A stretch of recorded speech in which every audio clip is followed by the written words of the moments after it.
Nilikuja hapa Moi ilikuwa na shida ya foreign body kwenye mguu wangu. Maana yake ni sindano iliingia kwenye mguu. Kama nimetolewa 2 lakini kwa imebaki 1. Nilipokelewa hapa kupata huduma kupitia Dr. Sabasi. Alinifanyia upasuaji. Kwa hiyo nimeshukuru sana kwa huduma niliyopewa. Katika chumba cha main theater nimepata huduma nzuri ya upasuaji.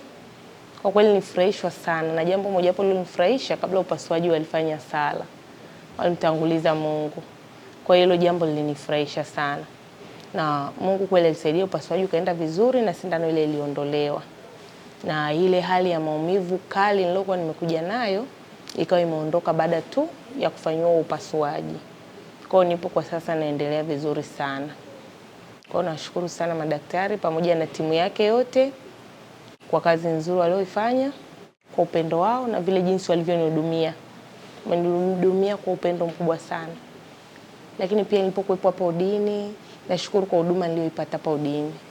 Nimekutana na manesi wazuri, wamenipokea vizuri tangu nilipolazwa kabla upasuaji.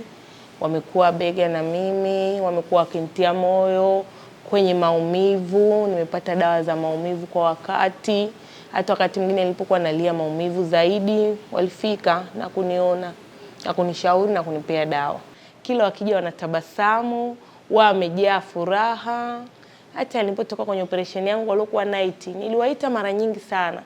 Lakini kila anapokuja ana moyo wa tabasamu, ana sura nzuri, anakusikiliza, anakutia moyo kwamba pole, maumivu yatapoa, utalala. Yani anaonyesha ile jitihada, ni kwamba jinsi unavyoumia na yeye anaumia hivyo.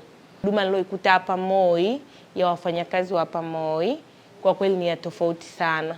Yani ni wafanyakazi wenye upendo wa hali ya juu, ni wafanyakazi wenye utu, mbali tu na ufanyakazi lakini unaona ule ubinadamu. Yani kwamba mtu anafanya kazi kwa moyo. Kwa hiyo nimefurahishwa sana na hilo jambo. Nilikuwa naumwa, sasa hizi naondoka nikiwa na furaha. Yani ni jambo ambalo limeufili sana moyo wangu. Sina cha kuwalipa lakini nawaombea kwa kweli. Mungu awabariki, waendelee na moyo huo huo. Yani Mungu awazidishie, watunze.